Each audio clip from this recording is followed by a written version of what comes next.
Welcome to USA Green Card Approved, your trusted guide to U.S. immigration success. Looking to get a U.S. green card? Whether you're applying through family, work, as an international student, a religious worker, or as a victim of abuse under VAWA, we share clear information, real stories, and step-by-step help made for you. We simplify the process and equip you with information approval of your green card. Subscribe now. Your journey starts here. Hello everyone, welcome to my YouTube channel, Green Card Approved.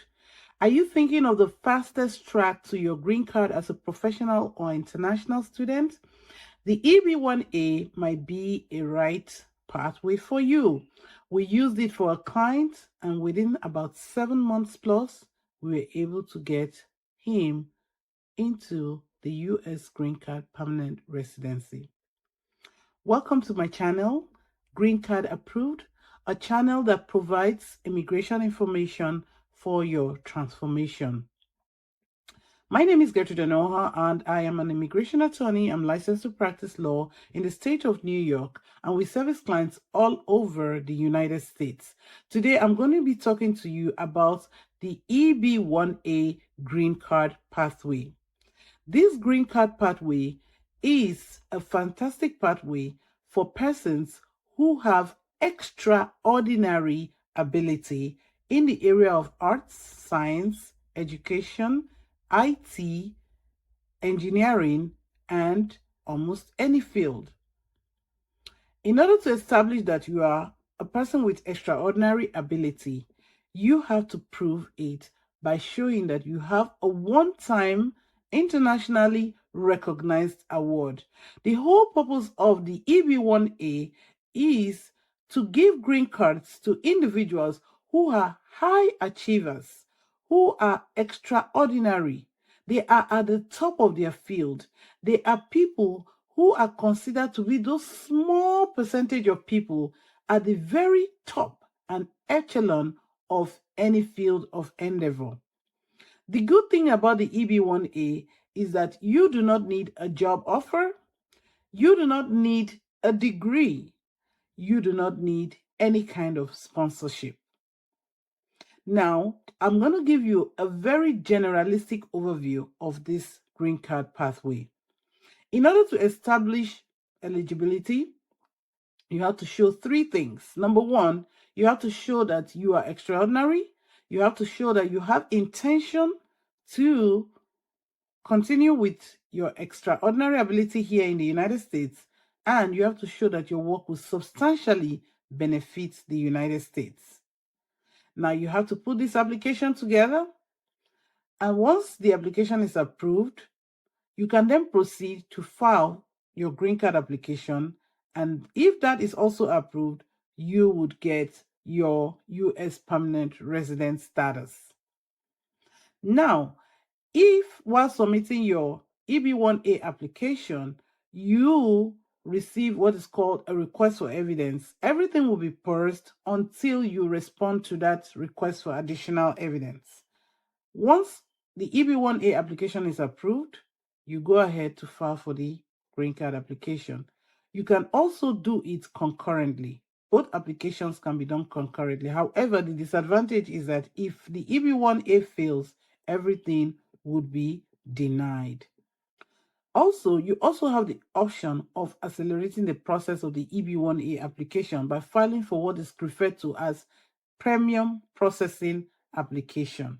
Once this is approved and everything goes well, at the end of the day, you get what is called the U.S. permanent resident card.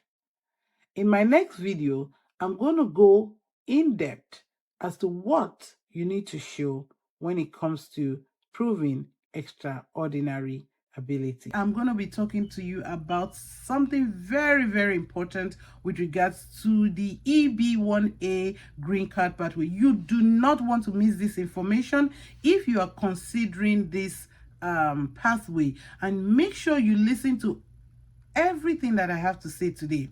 because we are in the trenches. This is what we do for our clients. So I'm not speaking from the books, I'm speaking from experience.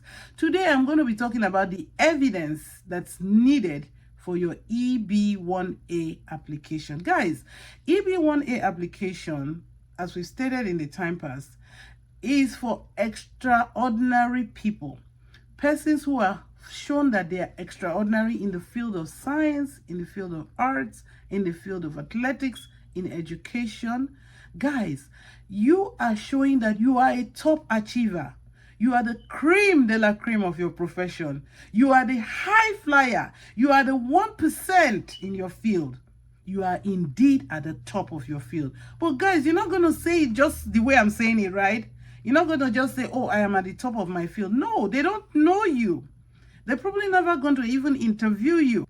Most of our clients, they get, once their case is approved, they get their green card. Most of them don't even go through any kind of interview. Quite frankly, it's going to be based on what you submit to the immigration authorities.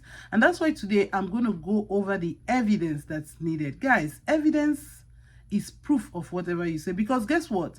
Talk is cheap. Anybody can make a claim to a Nobel Prize or to an award, but they need the evidence. Guys, if you don't have the evidence, I would not recommend that you go this channel, because this is highly document intensive. So now, we've stated this before. You can watch my prior video on the EB-1A overview. So in order to establish that you qualify, number one, you have to show three things. Number one, you have to show that you are a person of extraordinary ability. You have to show that you are continuing your work here in the United States, because that green card is not just given to you to pocket and sit at the corner of your house. No, you're going to continue with your extraordinary ability here in the United States, so that this country can continue to be better and better and better. Okay, because you are involved in nation building. Then also, you are also going to show that your work will substantially benefit the United States. So these are three things that you have to establish, and you have to prove everything word for word. You have to prove. But the good thing is this: you don't need a job offer, you don't need an employer, and you don't even need a degree to go this route. All right, let's get to it. So the first thing, to establish extraordinary ability, you have to show that you have got a one-time award, such as a major internationally recognized award, or even a world-class award, or a renowned. It has to be like a big award, because once you can show that one award, bam, you have established extraordinary ability. You move to the next point, which is your intention to continue and that your work will substantially benefit the United States. But the question is, how many people have this one-time award, this Oscar award, this Olympic medal, or even a Nobel Prize? So most people don't have that. So if you don't have that, don't be discouraged. There is another pathway we can take. You just have to show 3 out of 10 things. Now, but today I'm focused on the evidence. So now, if you are saying you have a one-time achievement, it's only a no-brainer that you have to establish what that achievement is and provide evidence.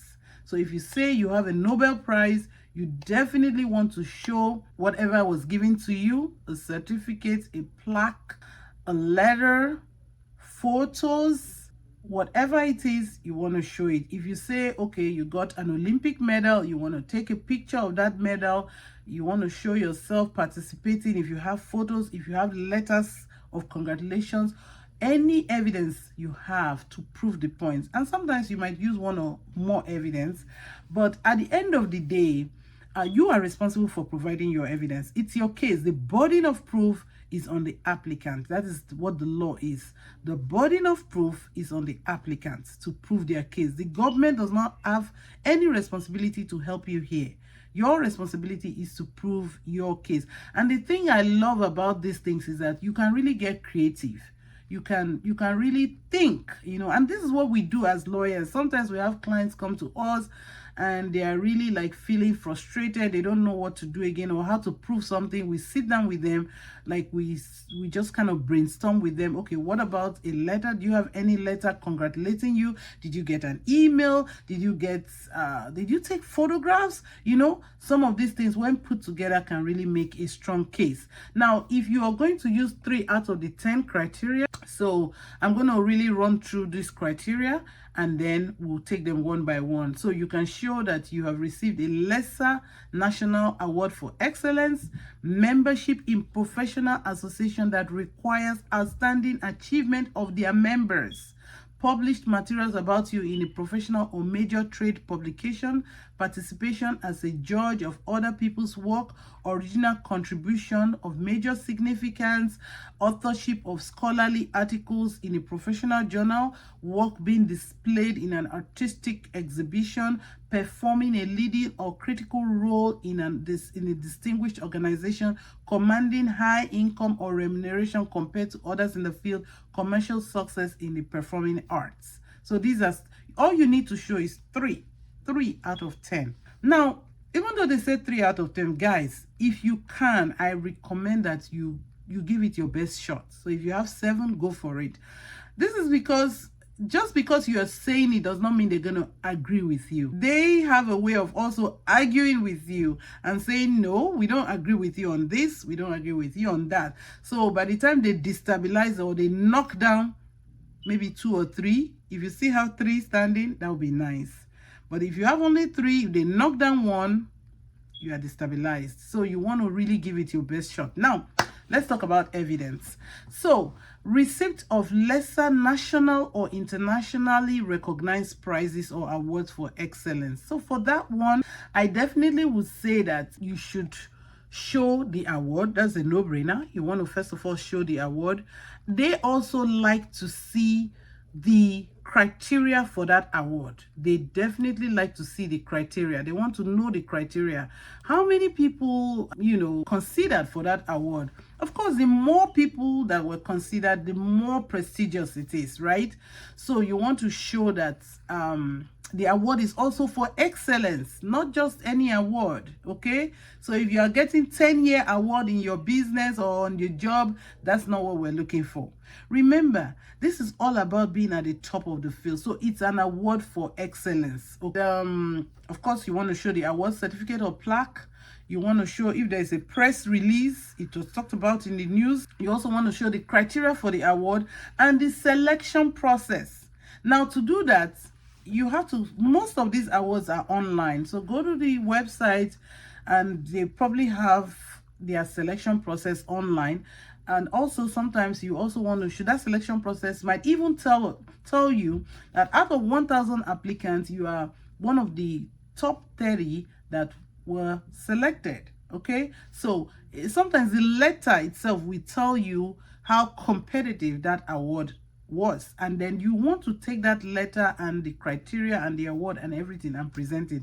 If you just present only the award, you would not be doing justice to your case, because it must be an award for excellence. So it would be nice to show a letter showing that it was for excellence. Okay, membership in professional association requiring outstanding achievement. Guys, membership in professional association is not simply one where you had to pay dues or pay money to become a member. Most organizations are like that. No, but for this type, we're talking about you showing that for you to join that association, you really have to have been outstanding. So what do you need to show? Some documents that can help. Of course, you want to show the membership certificate. And if you don't have membership certificate, how about the email where they told you you are now a member of this organization? They must have communicated it some way or somehow. So you get the email or the letter or the certificate.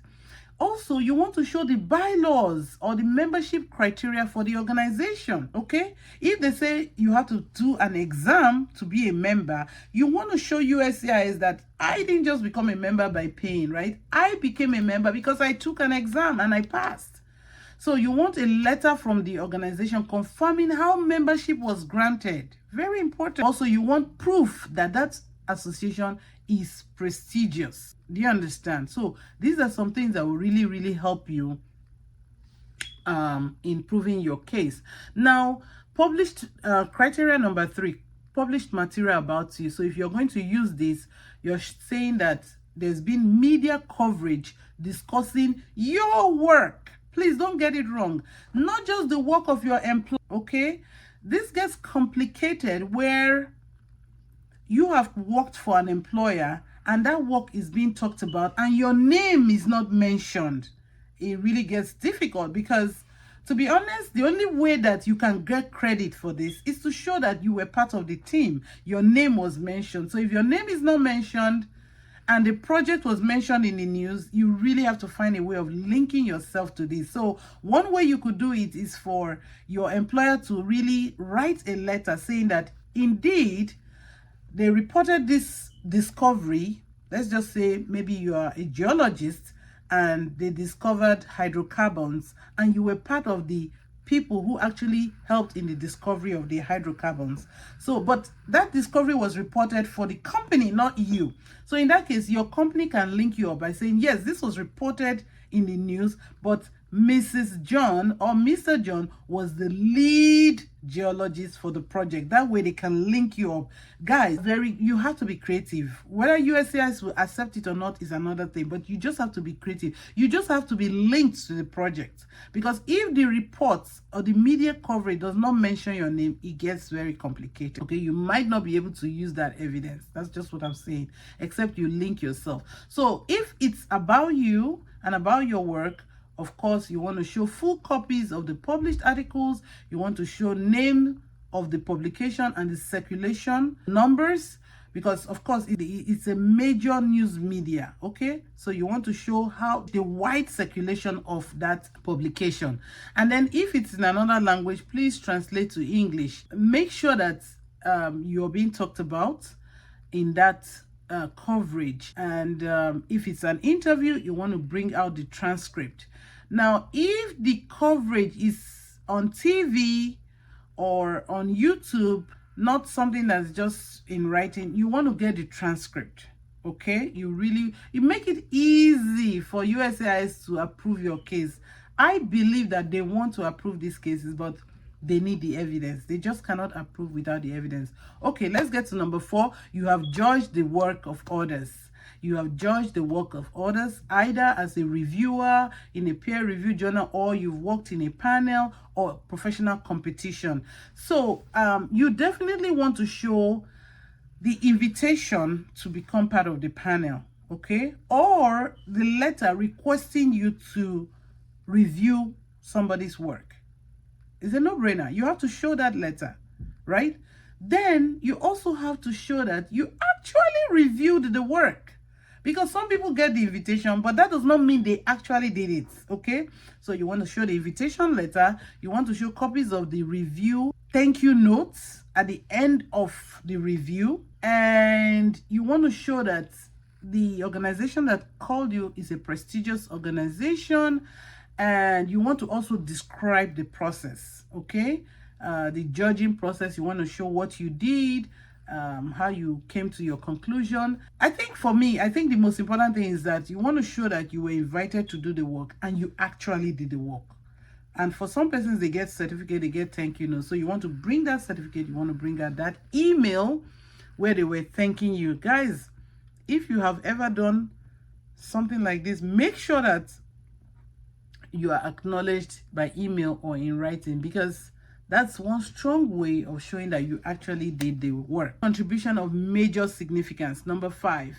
Now, this individual is showing that they've made some unique, impactful, and widely recognized contribution in their field. So you want to make sure that you have detailed explanation of that contribution and its impact, okay? And you can also show what that contribution is. It could be a research that you've carried out, a design, something you've done, right? You want to also show the thing itself. Then you could have letters from experts attesting to the significance of the work, because you have to show that you did that work. Original contribution, that's 1. 2, you also want to show that it's of major significance. So, and major significance can be done by letters from experts attesting to the significance of the work, citation or implementation of the work. Somebody has used your work, and if it's something that's been implemented by the government, it's always very beautiful. Even media coverage or the policy impactation of that document. So your job is to show the original contribution and major significance. Number 6, authorship in scholarly articles. Here the applicant is showing that he or she has authored published articles in major trade journals or any reputable media. So what kind of evidence will we be looking at here? You want to show full copies of your published articles. You want to show journal name of the journal where the article was published. You want to show the impact factor. You want to show the field of relevance. Now the pressure here is for you to show that this journal is a journal that's a major journal. Okay, so you really have to show that it has very wide readership, and if you go online you might be able to get that information, even if it was in a newspaper or any trade magazine. You really want to show that it has wide readership. And of course you can also show that, you know, the name of the journal, the citation metrics, or even the co-authorship details, if that is what is happening here. Maybe you've worked with other people to publish this journal. So at the end of the day, again, don't forget that the burden of proof is on you. If you show that it's a major trade journal, then you have to prove that point. Okay, and make sure that that research paper has been authored by you or by a group of people, and you also want to show your name is on that research work. Number 7, artistic exhibition or showcases. So for here, the kind of documents you'd be looking at would be invitations or even programs from the exhibition. You want to show that your name is there, your work. If your work has any title, you want to show the title of your work. And it doesn't hurt to show photos, right? It's an exhibition, so it doesn't hurt to show photos of the exhibited items, and it doesn't even hurt to show photos of you displaying your work, right? Or pointing at it or explaining to people, things like that. Look, it's all about the creativity. There's nothing wrong in trying to be creative. At the end of the day, the burden of proof is on you, so you have to show your work. And press reviews would also be important, and if they're available, you might be able to get those online. And proof of the venue's reputation. Okay, I remember we had a case where my client exhibited his work at the United Nations office in New York. We actually brought out the booklet that was used for the exhibition, and of course that case was approved.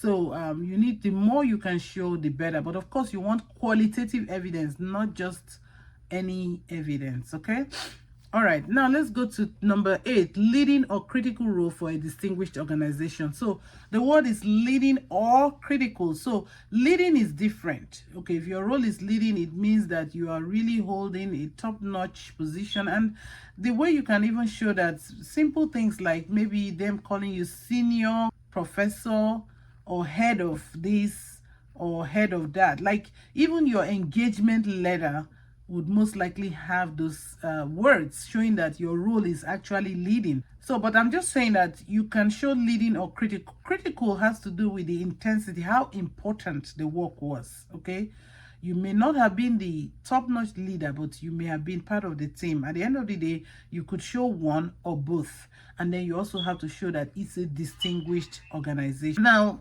what are some documents that you could use? You could use your employment verification letter describing the role. Even if you are coming in as a consultant, there will be an engagement letter, organizational charts, and some of these things can even be gotten online.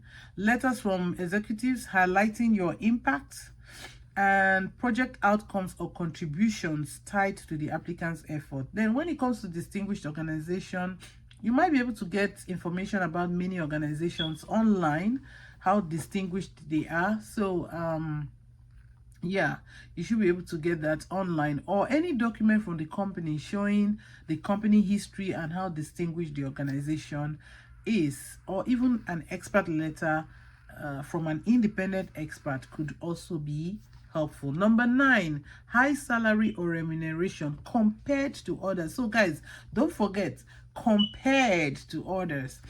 So with this, compensation here is very significant. You're showing that the market is paying higher because you are exceptional. Sorry, you are extraordinary. The market is paying you higher because of your extraordinary ability. So how do you prove this? Pay stubs, offer letters, contracts, industry salary data from like Glassdoor, Bureau of Labor Statistics, tax returns, W-2s, comparison charts. And in this start case, you might be able to get an expert who can really show that the income is truly high for somebody of your caliber compared to others in the industry. Number 10, commercial success in performing arts. So with this, you can show press coverage and reviews, industry recognition and awards, chart rankings or certifications, and even reports that establishes your success in performing arts. Guys, that's just for the first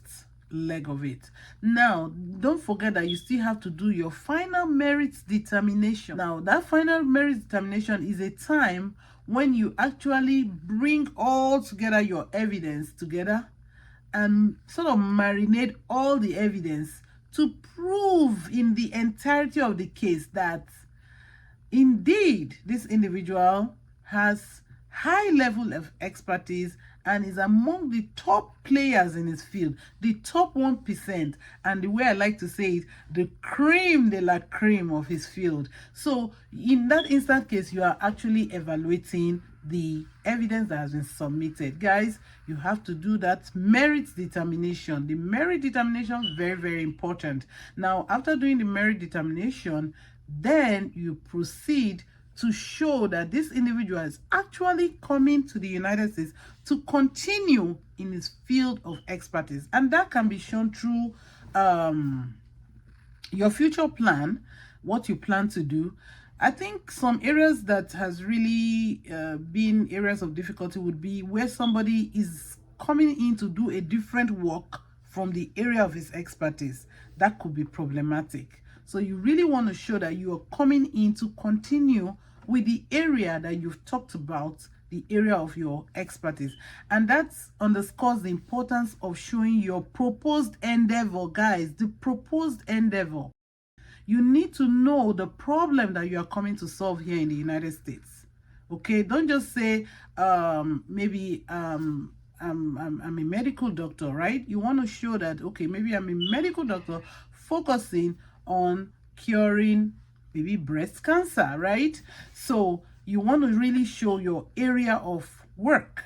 Now, the third thing you have to do is to show that your work will substantially benefit the United States. Again, in doing that, you want to show your degrees, you want to show your achievements, your awards, you want your research, and all those good stuff that you already used. You can then use them again to show that your work. And then you can also add some articles, reputable articles, okay? You go online, newspaper publication, executive orders that show that indeed you're really coming to solve a problem, and your area of expertise is really, really going to move the needle forward for certain sectors, if not the whole of the United States. And of course, you can use expert letters, you can use expert evidence to really buttress your point. So guys, these are some of the evidence that we really, really need to prove this case. Don't forget, don't ever forget this,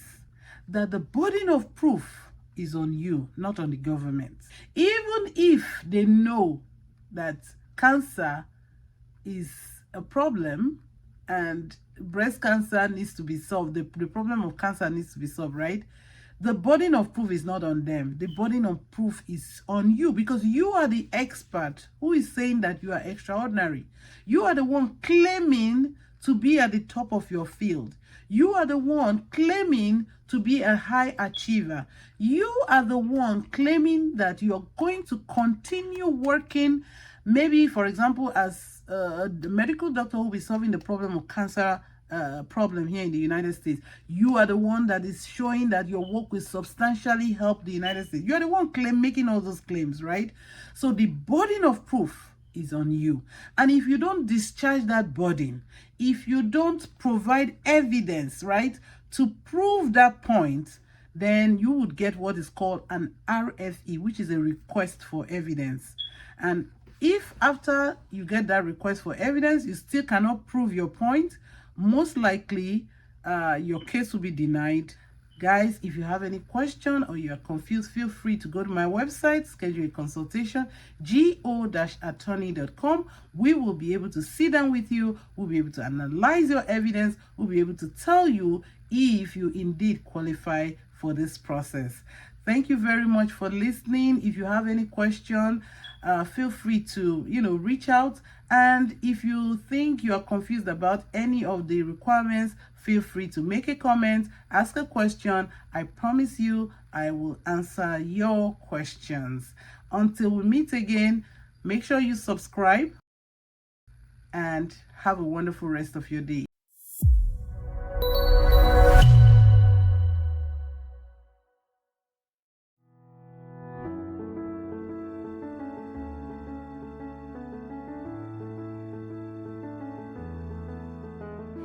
I hope you found valuable information today. At the Law Office of Gertrude Onuoha, we are committed to providing you with clear, useful information to help you on your immigration journey. But don't just take our word for it. Here's what some of our clients say. It was a great experience working with the Law Office of Gertrude Onuoha. She supported me all through my journey of getting my green card and was available to answer my questions. I will surely recommend her. I had the privilege of working with the Law Office of Gertrude Onuoha for my National Interest Waiver Program, and I can't express enough gratitude for her exceptional services. Thanks to her expertise, dedication, and strategic guidance, my NIW was approved smoothly and efficiently. I highly recommend her. I attended a Zoom conference hosted by attorney Gertrude Onuoha by chance. After hearing her detailed explanations and client testimonials, I consulted with her. Despite my uncommon research field, she and her team took the time to understand every detail. Thanks to their professionalism and thorough work, my EB-1A application was successful. I highly recommend their services.